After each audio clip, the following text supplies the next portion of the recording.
Мен аудандық тілші мұғалімдер 2026 олимпиадасына қатысушы Жарылғасынова Сандуғашпын. Мен Сыңғырлау мектеп бөбекжай кешенінде қызмет етемін. Қазақ тілі пәнінен 5-ші сынып оқушыларына білім беріп келемін.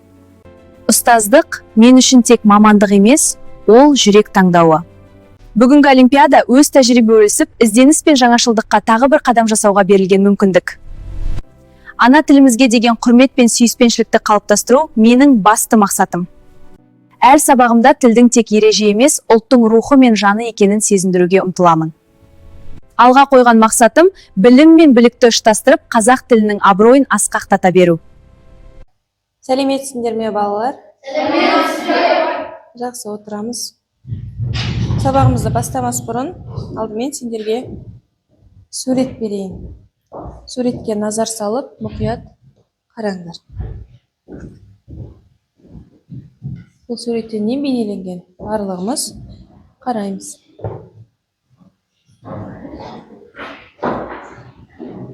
Не бейнеленіп тұр? Суретке назар аударайықшы.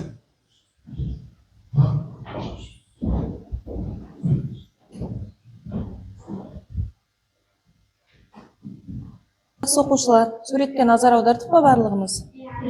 Не бейнеленген суретте? Су көлігі, құрлық көлігі, әуе көлігі, я? Олай болса, бүгінгі сабақты қандай деп ойлайсыңдар? Көлік түрлері. Жақсы, олай болса, дәптерді ашамыз, күннің жадын жазамыз. Ақпанның 13-і көлік түрлері.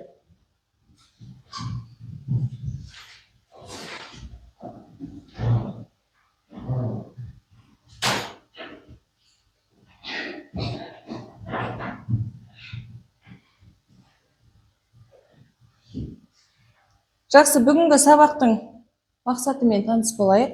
Бірінші біздегі мақсат тірек сөздер мен жетекші сұрақтар арқылы негізгі ойды анықтау. Екінші мақсатымыз сын есімдердің шырай түрлерінің көркемдік ерекшелігін тану, сын есімді зат есім орнына қолдана білу. Бүгінгі біздің сабағымыздың мақсаты осындай. Сабағымызды бастамас бұрын алдарыңызда сіздердің бағалау парағы тұр. Осы бағалау парағы 10 балдық жүйеге негізделген. Көрдік па? Тобымызға қарай біреуімізде әуе көлігі, біреуімізде құрлық көлігі және сендерде су көлігі бейнеленген.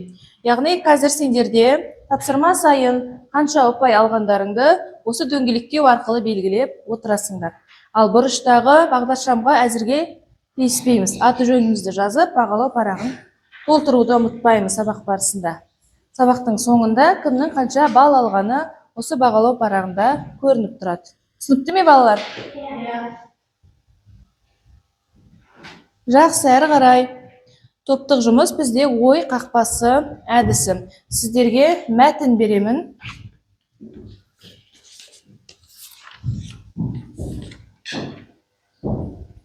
Осы мәтінмен мұқият танысамыз. Жақсы оқушылар, мәтінді кім оқиды? Бірінші топтан. Әділет оқи ғой. Су көлігінің түрлері, үлкен кемелер мен танкерлер, бұл сала мұхиттар мен теңіздер арқылы мемлекеттер арасындағы жаһандық сауда айналымын жүзеге асырады. Өзен көлігі ішкі аймақтарда құрылыс материалдарды мен астық тасуда үлкен рөл атқарады. Ал жақсы, екінші топтан кім оқиды? Мансұр оқи ғой.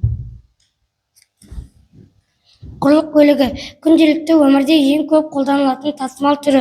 Оған жеңіл автомобильдер, автобустар, жүк көліктері және теміржол қатынасы жатады. Бұл көлік түрі елді мекендер арасындағы байланысты қамтамасыз етіп, тауарларды есікке дейін жеткізуге мүмкіндік береді. Жақсы. Үшінші топта кім оқиды? Әуе көлігі. Кім оқиды? Әуе көлігі заманауи әлемдегі ең жылдам және ең қауіпсіз қатынас құралы. Ұшақтар мен тік ұшақтар алыс қашықтықтарға жолаушыларды санаулы сағаттарда жеткізе алады. Бұл көлік түрі тез бұзылатын тауарларды, поштаны және шұғыл гуманитарлық көмектерді тасуда таптырмайды. Жақсы, олай болса мәтінмен танысақ, әрі қарай топтастыру жұмысын орындайық. Топтық жұмыс, яғни барлығымыз бірге орындаймыз.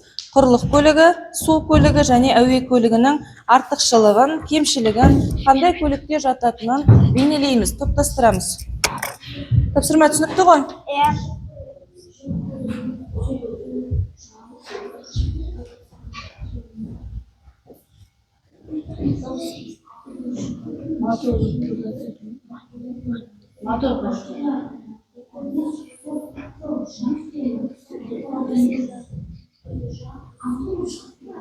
Дұрыс, моторлы қайық.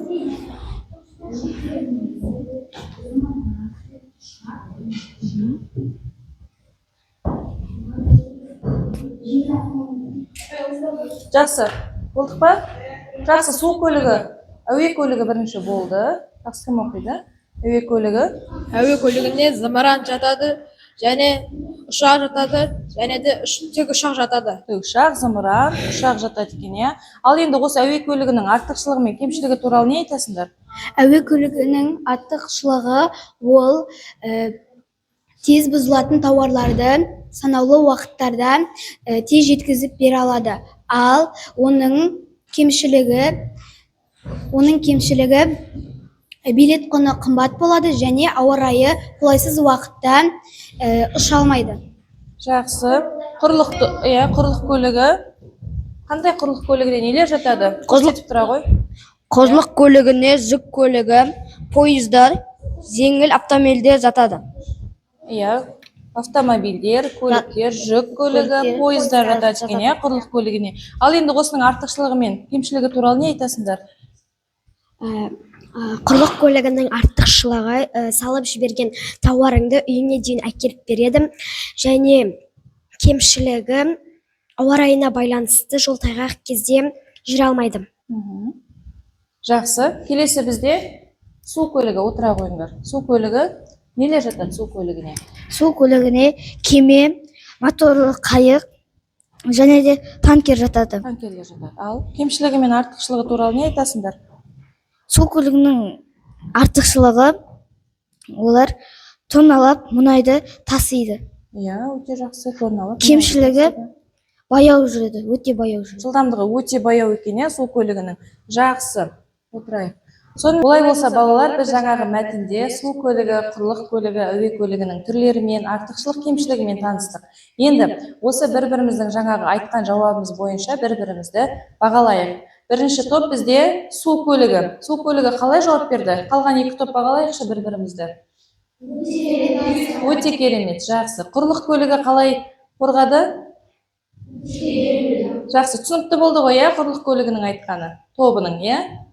Жақсы, келесі бізде үшінші топ әуе көлігі. Әуе көлігі қалай қорғады? Түсінікті болды ма? Жарайды. Тыңдалым мәтінімен таныс боламыз, иә? Алдарыңызда қазір видеоролик қосылады. Мұқият тыңдаймыз. 5-6 сабақ. Көлік түрлері. 3-ші тапсырма. Автокөліктер адамзат өркениетінің құрамдас бөлшегі саналады. Сондықтан да жыл сайын оның саны артып келеді.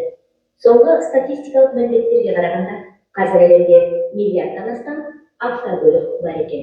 Мұндай өсімде Қытай автоөндірісінің рөлі өте зор болып саналады. Жылдан дамып келеді. Қытайдағы көлік саны 2009 жылға қарағанда 2010 жылы 27,5%-ға өсіп 78 миллионнан асқан. Автокөлік қызметкерлерінің айтуынша, егер осы қарқынмен қарыштап дами берсе, астанасы елі жақын арада Жапонияны қуып жетіп, одан соң дәл қазір 240 миллион тіркеуден өткен көлік бар ақш-пен бәсекелес болуы мүмкін. Бірақ адам санына шаққанда Қытайда 17 адамға бір автокөліктен келсе, Американың кәмелетке толған тұрғынына кемінде 2-3 автокөлік тиесілі екен. Ал Үндістанда 56,3 адамға бір көліктен келеді. 2016 жылдың 1 наурызындағы мәлімет бойынша Қазақстан Республикасында тіркелген жеңіл автокөліктің саны 5.725.2 мың дана. Қазір Алматыда 525.000 жеңіл көлік тіркелген. Яғни Алматының әр отбасына 1,6 автомобильден келеді деген сөз. Олай болса, балалар, біздің келесі тапсырмамыз жұптық жұмыс. Атаулар туралы 3 сұрақ әдісі деп аталады. Біздің мана сабақ мақсатымыз естеріңде болса, жетекші сұрақ арқылы сұраққа жауап беру, берілген тірек сөздер арқылы жетекші сұрақтарға біздер жауап беруіміз керек. Жаңағы тыңдалым мәтіні бойынша бізде автокөлік, адамзат, өркениет, Қытай, Жапония және Алматы сияқты тірек сөздерді сендердің алдарыңа ұсынамын. Және осы тірек сөздер арқылы сендер мына жетекші сұраққа жауап бересіңдер. Оқушылар, бұл тапсырма 3 балды құрайды. Яғни қазір дұрыс жауап берген жағдайда алдарыңдағы бағалау парағына белгілеуді ұмытпаймыз. Автокөлік, адамзат, өркениет сөзі, Қытай, Жапония және Алматы. Оқушылар, бұл сөздер мәтіннің қай тұсында кездеседі және мәтіндегі маңызы қандай? Осы сұрақтарға жауап береміз. Бірінші жұп бізде Гүлназ бен Гаухар, автокөлік сөзі. Автокөлік сөзі мәтіннің қай тұсында? Автокөлік сөзі мәтіннің басында кездеседі. Автокөліксіз ешқайда бара алмаймыз. Олай болса, автокөлік адам үшін маңызды. Автокөлік туралы мағлұмат білдің ғой, жаңағы мәтінде. Жақсы, Гаухар, сен автокөлік туралы автокөлік сөзін мәтіннің қай тұсында байқадың? Автокөлік сөзі мәтіннің бас жағында байқады, Жақсы, өте жақсы. Келесі сөз бізде адамзат. Жақсы, оқушылар, осы жерде мына сары түс 3 ұпайды құрайды, Мысалы, Гүлназға жаңа сары түсті бердім, дұрыс жауап берген үшін. Мына бағалау парағына 3 дөңгелекті белгілеп отырамыз. Жақсы, ары қарай жалғастырайық. Адамзат сөзі. Адамзат сөзі мәтіннің басында кездеседі. Адамзат сөзі жер бетіндегі барлық адамдардың жиынтығын білдіреді. Адамзат жалпы барлық адамдарды айтамыз. Мәтіннің қай тұсында? Басында кездеседі. Басында. Жақсы, өте жақсы. Сендерді бағалайын. Бағалау парағына белгілеуді ұмытпаймыз. Келесі сөз бізде өркениет. Әбілмансұр мен Әлихан. Өркениет сөзі мәтіннің басында кездеседі. Өркениет сөзі әр елдің даму деңгейі қол жеткізген жетістік. Бұл сөз мәтінде автокөлік түрлерінің әр елдегі даму деңгейін көрсету үшін қолданылған. Жақсы, өте жақсы, Әбілмансұр. Әлихан, сен не айтасың өркениет туралы? Мәтіннің қай тұсында кездесті? Өркениет мәтіннің басында кездесті. Басында кездесті. Жақсы, бұл көліктердің дамуы туралы айтылып тұр, әр елде. Жақсы, Қытай сөзі. Әбдірахман. Қытай сөзі мәтіннің орта тұсында кездескен. Жақсы, Қытай сөзі қай жерде қолданылады? Қытайда 17 адамға бір көліктен келеді және Қытай елі Жапония елін қуып келіп, ақш елімен бәсекелестікте болуы мүмкін. Бұл мәтіндегі негізгі ой адам өміріндегі автокөліктің маңызы айтылған. Осы ақпарат тыңдалым мәтінде айтылып тұр, өте жақсы. Келесі сөз бізде Жапония. Жапония бізде Сержан мен Нұрдәулет. Жапония сөзі мәтіннің орта тұсында кездеседі. Жапониядағы көлік саны көп екен айтылған. Қытай елінің көлік саны Жапонияға жақын екен айтылған. Жапония сөзі мәтіннің орта тұсында кездескен. Жақсы. Бағалау парағына белгілеуді ұмытпаймыз. Жақсы, келесі бізде Алматы сөзі. Алматы сөзі бейнероликтің соңында қолданылған. Алматы қаласындағы көліктердің санын нақты айтылып тұр және Алматы қаласында бір адамға 1,6 көліктен келеді. Бұл мәтіндегі негізгі ой автокөліктің тарихы, адам өміріндегі маңызы, әр елдегі автокөліктер, атап айтқанда Қытайдағы көліктер саны, ақш-пен салыстыру, Үндістандағы, Қазақстандағы және Алматыдағы көліктер саны туралы айтылып тұр. Жақсы. Сабыржан. Алматы қаласында 555 мың көлік тіркелген. Өте жақсы. Жақсы. Мәтін түсінікті ғой, тыңдалым мәтіні. Бағалау парағына ұпайымызды белгілейміз. Әрі қарай. Тақтаға назар салып қарайық. Тақтада не көріп тұрмыз? Көлікті көріп тұрмыз. Қандай көлік? Қызыл көлік, иә, бірінші көлігіміз бізде қызыл. Екінші көлік қандай? Қызылырақ. Үшінші көлік?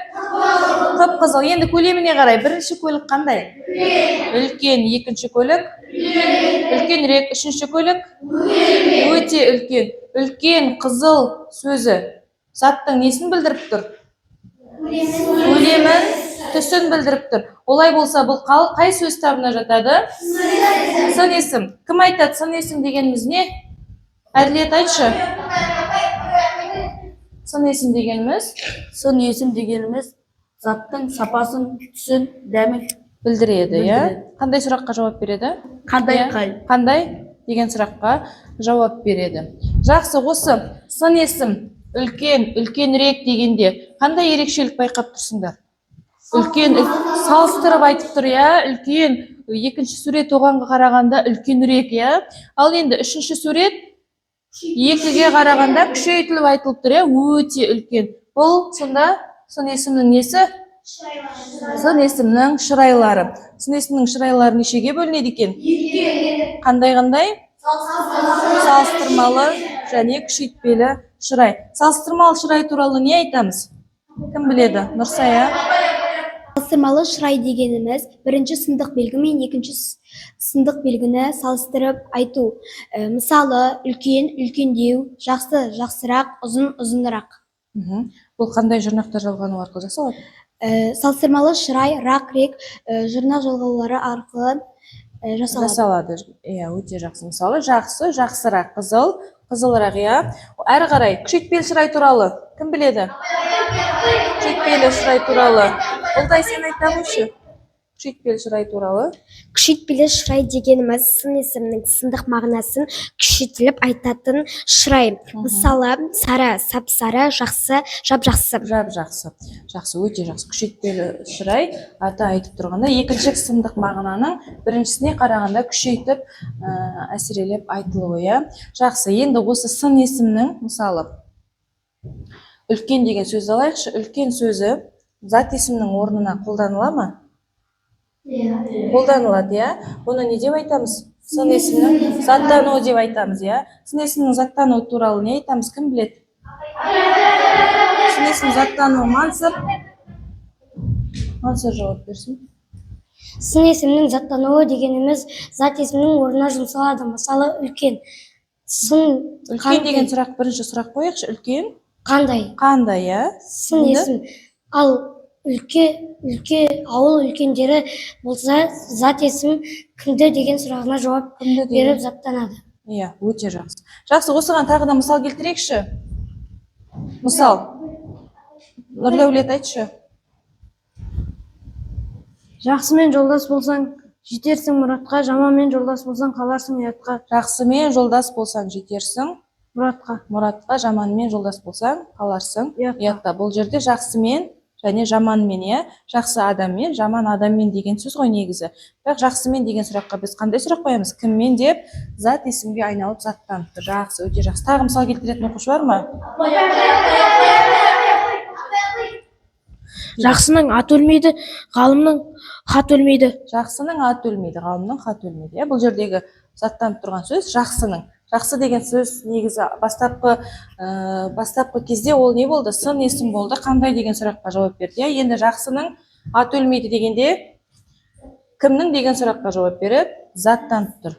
Түсіндік па? Сын есімнің заттану дегенді. Жақсы. Олай болса, салыстырмалы шырай, күшейтпелі шырайға түсіндік па? Олай болса, оқушылар, видеоға назар аударамыз. Сын есім заттың сынын, сапасын, көлемін білдіреді. Тілімізде бір заттың сыны, сапасы, түсі екіншісінен артық не кем екенін білдіретін категория сын есімнің шырайлары деп аталады. Сын есімнің шырайлары салыстырмалы, күшейтпелі шырай болып бөлінеді.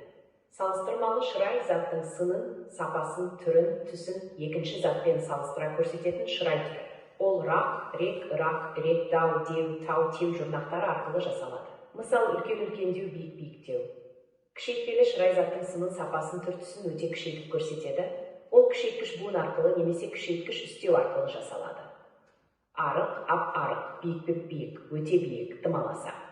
Сонымен қатар сөйлемде заттық мағынада тұрып, зат есімдерше түрлене алады. Оны сын есімнің заттануы немесе субстанивтенуі деп атаймыз. Мысалы, үлкендер сөйледі, кішілер амандасты. Жақсыдан үйрен, жаманнан жирен. Осы сөйлемдерде үлкендер, кішілер, жақсыдан, жаманнан деген сын есімдер заттық мағынада қолданылып тұр.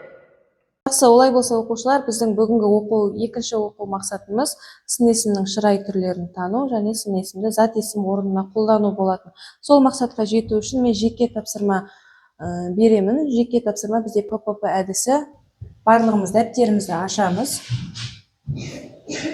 Сіздердің алдарыңызға мынандай сөздер беріліп тұр. Үлкен, адамдар, жеңіл, ұстаз, жаңа, оқулық, ауыр, мектеп сияқты сөздер. Қараймыз. Алдымен бұл сөздердің ішінен сын есімдерді теріп жазамыз. Содан кейін тауып алған сын есімімізді салыстырмалы және күшейтпелі шырайға айналдырамыз. Содан кейін барып сын есімді заттанған тұлғасында сөйлем құраймыз. Түсінікті ма? Жақсы, жазамыз.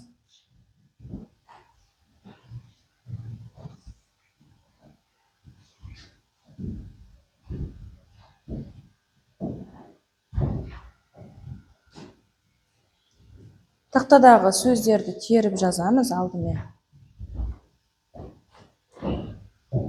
Жақсы оқушылар, үстеліміздің артында бір оқушыда ғана жұлдызша жасырылған. Сол жұлдызшаны іздеп көрейік. Кімде жасырылған? Сенде, Сабыржан, сенде жасырылған. Жақсы, Сабыржанға олай болса тапсырма береміз.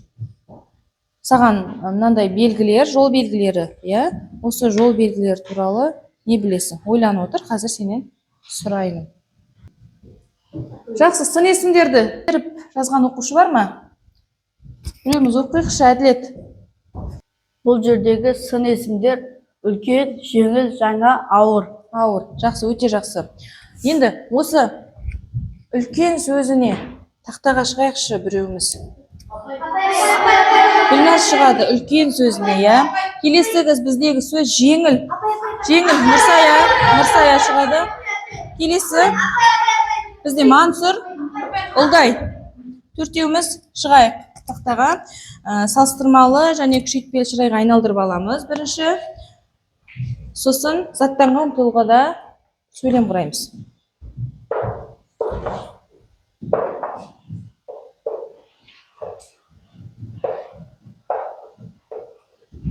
Қалғандарымыз дәптерге орындай береміз. Қазір сендер дәптерге орындап жатқанда біз Сабыржанның жауабын тыңдайық. Сабыржан. Бұл суретте не бейнеленіп тұр? Бұлар нелер? Олар жол ережелері. Жол ережелері, белгілері, жол белгілері. Біріншісінде таныс па саған бұл белгілер? Таныс, қай белгі таныс? Біріншісі қандай белгі екен? Біріншісі балдар көліктің алдынан жүгіріп шықпау. Екінші суреттегі белгі? Екінші суретте бұл өзіңнің жолың. Үшіншісі сары түстегі белгі қандай белгі? Өзіңнің жолың. Басты жол дегенді білдіреді, Жақсы, тағы қандай белгі таныс саған? Үшіншісі айналмалы жол. Айналмалы жол. Соңғысында не бейнеленіп тұр? Соңғысында бағдаршам. Бағдаршам бейнеленіп тұр. Ал енді Сабыржан, осы жол белгілері болмаса, қандай жағдай орын алады? Жол белгілері бізге керек пе? Керек. Керек, Егер олар болмаса, қандай жағдай орын алады? Егер болмаса, машиналар бірінен озып, адам ақып кетуі мүмкін. Жол белгілері бізге өте қажет екен, Жақсы, отырағы өте жақсы. Жақсы, болғанымыз бар ма тақтадан? Гүлназ, үлкен сөзі. Қазір. Тақтадағылар оқып алайық. Үлкен сөзі. Салыстырмалы шырайда үлкендеу, үлкенірек. Үлкендеу. Өте жақсы. Ал күшейтпелі шырайда үп үлкен және өте үлкен болып жазылады. Жақсы. Сатталған тұлғада сөйлемде. Ұлдай болып тұрсың ба? Жақсы, ұлдайды тыңдайық. Ауыр, салыстырмалы шырайда ауырлау, күшейтпелі шырайда апауыр, өте ауыр. Ал заттық тұлғада әкем маған ауырды көтерме деді. Мансұрға бере ғой. Мансұр, сенде жаңа сөзі, салыстырмалы шырайда? Салыстырмалы шырайда жаңарақ, ал күшейтпелі шырайда жап жаңа. сөйлем болса, маған жаңаны кию ұнайды. Жаңаны киюді ұнайды. Келесі, Нұрсая, жеңіл сөзі салыстырмалы шырайда қалай? Жеңіл сөзі салыстырмалы шырайда жеңілірек, ал күшейтпелі шырайда өте жеңіл, жеп жеңіл. Ал сын есімнің заттық тұлғасында ауырдың үстімен, жеңілдің астымен жүретін адамдар қазіргі заманда өте көп. Жақсы, мысалың өте жақсы екен. Енді Гүлназа тыңдайық заттану сын есімді. Сын есім заттанатын сын есімде мен үлкенді сыйлаймын деп жазылады. Мен үлкен сыйлаймын, үлкен сөзі үлкенді деп айналып тұр, иә? Жақсы. Тағы дәптерден оқитындар бар ма? Әлихан? Жаңаға құрадың да, иә, оқиға. Жаңағым, жаңарақ, жап жаңа, маған жаңа киім ұнайды. Жаңа киім ұнайды дегенде қандай киім? Бұл жерде заттанбай тұр. Жаңаны киген ұнайды болса заттанады, иә? Жақсы. Тағы да оқитындар бар ма? Әділет. Салыстырмалы шырайда үлкенірек, ал Күшейтпелі шырайда үлкен. Үлкенді сыйлау басты міндет. Үлкен сыйлау басты міндет заттану, иә? Өте жақсы. Енді олай болса, әрі қарай бағалайын. Тақтаға шыққан Гүлназ өте жақсы, Әділет өте жақсы, бағалау парағына белгілеуді ұмытпаймыз. Ұлдай өте жақсы. Сен заттанудан сәл қателестің, 3 балды белгілейсің. Қызыл түс 4 бал ғой, Мансұр өте жақсы, 4 бал. Тағы бізде тақтаға шыққан Нұрсая және бізге ауызша сұраққа жауап берген, өте жақсы жауап берген Сабыржанға 4 ұпай. Жақсы, оқушылар әрі қарай функционалдық тапсырма. Сіздердің алдарыңызға мәтін ұсынылып тұр, иә? Осы мәтінді мұқият оқиық. Кім оқиды? Әділет. Сабақтан кейін Айсұлтан аялдамада автобус күтіп тұрды. Сол кезде жолдың шетінде тұрған кішкентай бала абайсызда доптың артынан жүгіріп жолға шығып кете жаздады. Көліктер қозғалып келе жатты. Айсұлтан баланы дер кезінде байқап қолынан ұстап жол жиегіне алып шықты. Содан кейін оған жолдан тек жаяу жүргіншілер жолағымен және бағдаршамның жасыл түсі жанғанда ғана өту керектігін түсіндірді. Аялдамаға жақын тұрған ересек адамға баланы тапсырып ата-анасын шақыруды өтінді. Осылайша Айсұлтан жол көлік оқиғасының алдын алуға көмектесті. Жақсы, мәтін түсінікті ме барлығымызға? Әрі қарай Кликерс платформасы арқылы тапсырмаларға, сұрақтарға жауап береміз. Кликерс қағаздарын қолдарың ала қойыңдар. Оқушылар жаңағы функционалдық тапсырма бойынша мәтінмен таныс болдық қой, енді сол мәтін бойынша сұрақтарға жауап берейік. Бірінші сұрақ бізде Айсұлтан қандай дұрыс әрекет жасады? А жауабы баланы жолда қалдырды, В жауабы баланы жол жиегіне алып шығып, қауіпсіздік ережесін түсіндірді. С көліктерге қол бұлғап тоқтатпады, ештеңе істемей қарап тұрды. Қай жауабы? Белгілейік. Жоқ. Қолымыздан көтереміз. Иә. Жақсы. Келесі сұрақ. Мәтін бойынша жолдан қалай дұрыс өту керек? А жауабы доптың артынан жүгіріп өте салу, көлік жоқ кезде кез келген жерден өту, жаяу жүргіншілер жолағымен жасыл шам жанғанда өту, достармен сөйлесіп жүріп өту. Қай жауабы? Белгілейік.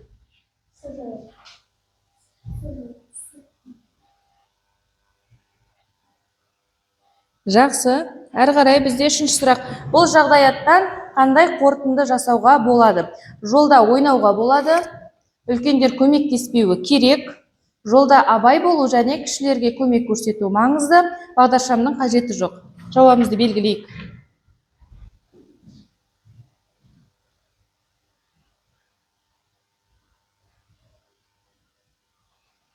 Жақсы.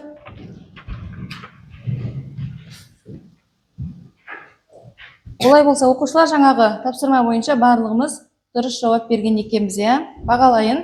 Бағалау парағына белгілеуді ұмытпаңдар. 3 балдық тапсырма болатын, 3 сұраққа да дұрыс жауап беріпсіңдер.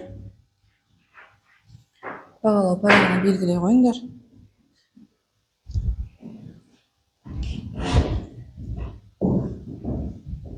Өте жақсы. Бағалау парағына белгілеуді ұмытпаймыз.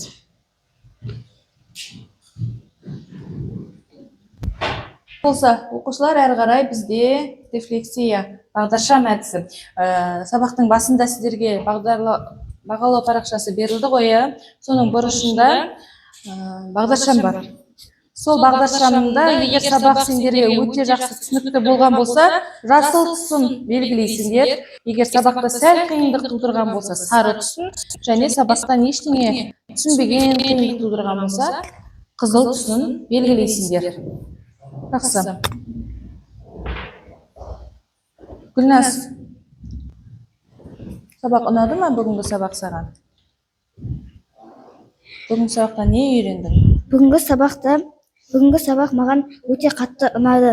Және де Бағдаршамнан қай түсті белгіледің? мен бағдаршамнан жасыл түсті белгіледім. Жақсы. Келесі, Гаухар, сен бағдаршамның қай түсін белгіледің? Мен бағдаршамның жасыл түсін белгіледім. Сабақ ұнады ма саған? Маған сабақ өте ұнады. Әділет? Мен бүгінгі сабақта сын есімнің шырайлары және жол ережелерін түсіндім. Мен Жасылды белгіледің. жасылды белгіледім. Жақсы, өте жақсы түсіндің ғой. Жақсы. Дидар, бағдаршамның қай түсін белгіледің? Мен бағдаршамның жасыл түсін белгіледім. Маған сабақ өте қызықты, күшті болды. Несімен қызықты болды бүгінгі сабақ саған? Заң мен тәртіпті үйрендім. Заң мен тәртіпті үйрендің. Көлік түрлерін үйрендім.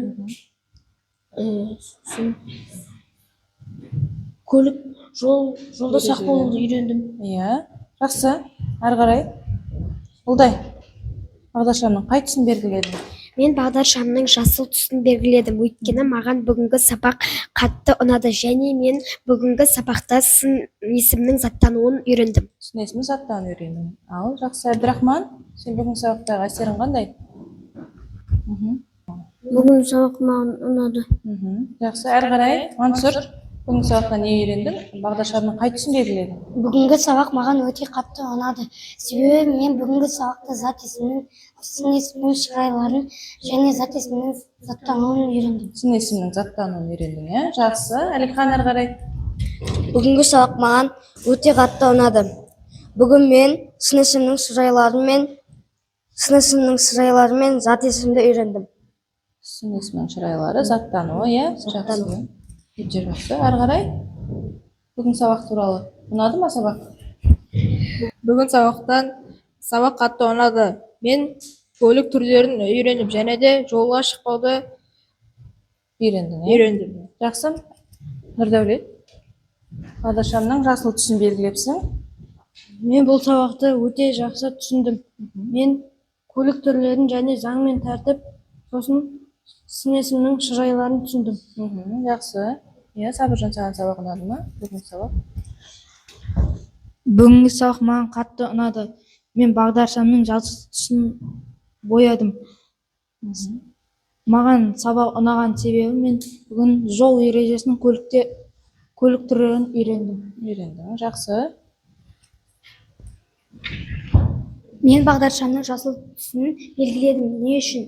Себебі бүгінгі сабақта мен көліктің түрлерін білдім және салыстырмалы шырай мен күшейтпелі шырайдың қалай жасалатынын білдім. Жақсы.